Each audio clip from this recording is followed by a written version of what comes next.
وَإِن كُنتُم فِي ریب، اگر تم کسی ریب کے اندر مبتلا ہو، شبہ کے اندر مبتلا ہو، شک میں مبتلا ہو، مما نزلنا علی عبدنا، اور یہ ریب کس بارے میں ہے؟ مما نزلنا علی عبدنا، جو ہم نے اپنے عبد پر، یا یہاں عبد کس کو کہا گیا؟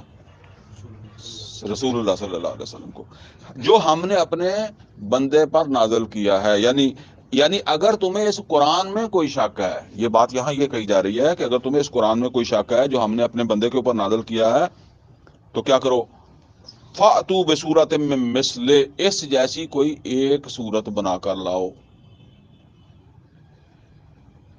وَادْعُوا شُهَدَاءَكُم مِّن دُونِ اللَّهِ، اور اس کام کے لیے، یعنی یہ ایک صورت بنانے کے لیے، وَادْعُوا شُهَدَاءَكُم مِّن دُونِ اللَّهِ، اپنے مددگاروں کو بلا لو اللہ کے علاوہ۔